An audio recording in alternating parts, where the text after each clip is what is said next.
run through of our individual application for funding from the Future Generations Foundation. We will be starting with a fresh user, so you can see from start to finish the process once it comes to registering for a user, but also then starting the application. You can see one of the test sites we have here. Keynote is the usage of the multi-factor authentication has now been provided for all of our users. So one of the parts you're going to have to make sure is that once you log in, you'll have to select the multi-factor authentication along with a recovery email in addition to your other requirements and listings when you apply. So specifically as well for individuals, if you happen to provide it or you're reapplying as an individual instead of an organization, if that were the case, you would update your eligibility profile here by going under account settings on the top right, and then going to eligibility, filling out eligibility profile for individual, clicking save, and then it'll bring you to your program section where you can see any possible applications for you to apply for. This year, it will be the 2026-2027 individual application. And after you've updated your profile, you'll see it here that you can now apply for the individual application. The keynote here, you can see that it opens April 10th and we'll be closing June 5th at 5 p.m. Eastern time. So we can go ahead and click apply. Now, you'll see here there are 4 tasks that are going to be listed for you to complete. A key note for this is that additional tasks will be generated after you complete each section, but specifically the individual application will generate either a scholarship, training and trades application, or a cultural learning application with requirements for different uploads for each. So I'll go ahead and go through this, the first task. Now, we've since updated some of the phrasing on the important information for the Future Generations Foundation. So you can take a look through here. This is just general information on the requirements for funding, being over or at the age of 18 at the time of application, eligible activities, along with some eligible expenses, taxation, and as well the different categories of funding that an applicant can apply for. And then after you've confirmed reading through that, you can then say, I have read and understood all the information above. And then you can do a brief little signature here. You can hold left click on your mouse and drag on the following field to create a signature here. And then after you've done that, you can hit mark as complete to have that section listed as complete. And you can see on the far left here that there's been a check mark to show that that section has been listed as complete. Now, for the individual application, we're going to go from the top down here. So as you'll see here, I'll just enter in some test information. It's pretty self-explanatory, but really all it is just providing that information for your application. So it's your permanent address.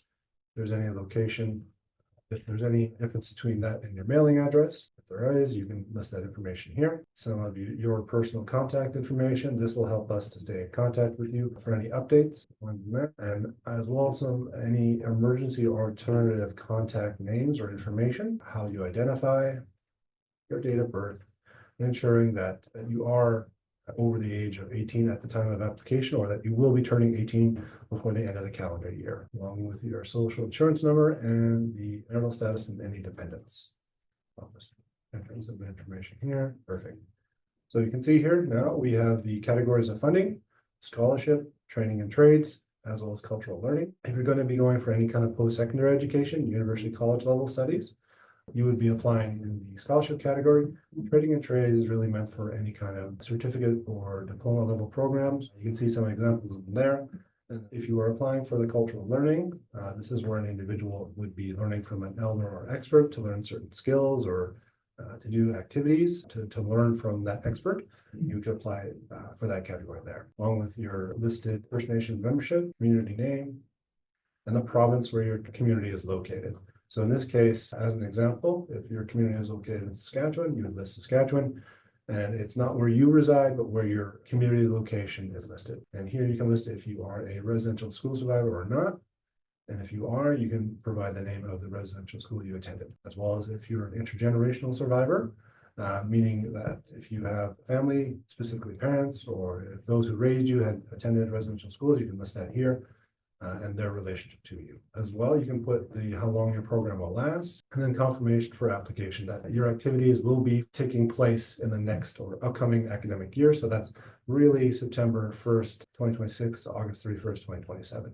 So any activities for the spring or summer this year won't be considered, but it's really meant for activities the following academic year. You can see here the amount requested as well, and as well along with the average listed for last year was 5,400 for those approved applicants. And if you are applying for first-time funding or if you've received renewal funding, you can provide that clarity here if it is a continuation of a previously funded program from FG Foundation, or if it's not at all and that it's a new program entirely.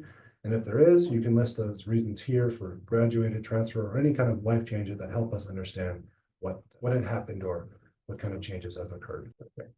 And then the personal and community statement. This is really where you have the opportunity to tell us about yourself, your background, interests, values, and what motivates you, but also really just in general for yourself. You really want to provide us as much information as possible to help us understand and for you to promote yourself, really.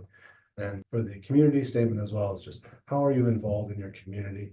And then how does your educational goals contribute to building that community or benefit? And you'll see here sometimes if there are any errors, it will prompt you with a notification. That's pretty good. There. So next section here is just on the educational history. So this is some of everything from your high school or any kind of post-secondary program, as well as the level completed, right? And then the timeframes as well. You can see here for the educational requirement, this would be your current level of study.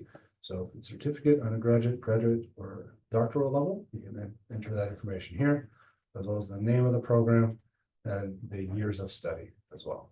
And whether you are full-time, part-time, or depending on the time frame of your program as well. Now, we are going into the budget level section, and you can see as you complete sections of your application, the little green circle here will be to showcase it's partially completed.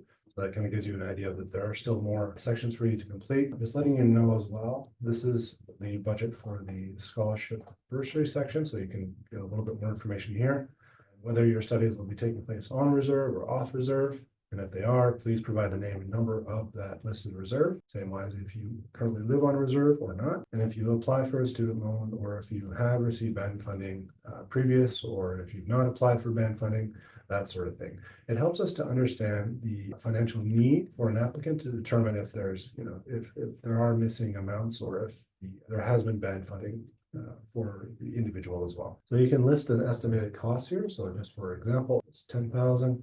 If there's any other sources of funding, such as scholarships, bursaries, grants, loans, work study program, etc. And if there are other funding sources covering books or tuition as listed previous, and if you do require monthly expenses, you can click yes.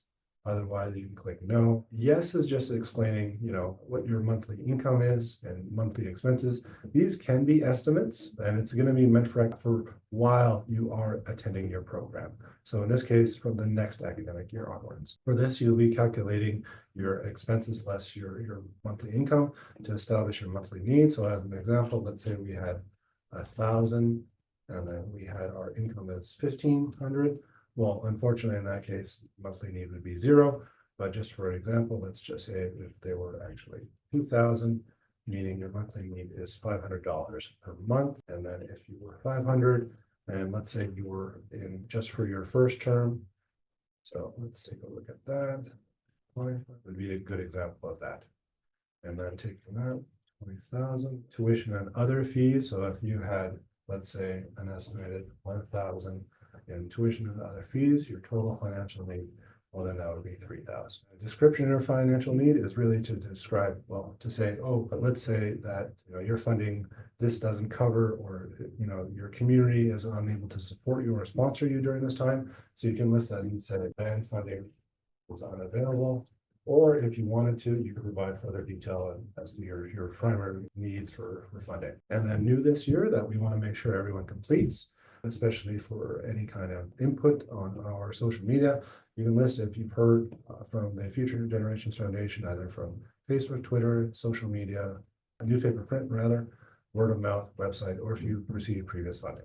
and as well as a communication consent for that as well. I'll keeping you updated on any kind of information from Future Generations Foundation. So with that, just to kind of clarify as well, the budget related to cultural learning does include some information just on your elder or expert, as well as their contact information. Additionally, you would be required to provide information on the requirements for your cultural learning, such as if there's any kind of need for elder fees or honoraria, guide fees, program supplies, travel, or fuel, as well as your financial need. Now, you can see here now that there are additional tasks uploaded or required now for the application. This is just due to that different categories of funding have different requirements. And for this, I'll just provide some test answers here. Let's see if I can find them first. And as you upload them, please make sure you are listing mark as complete. And then specifically for the uploading of the First Nation citizenship, if you do not have a copy of your status card or membership card, you can upload a letter from your First Nations community confirming your membership in this section here. But additionally, you will need to also upload a photo identification in this section to confirm the information in your letter.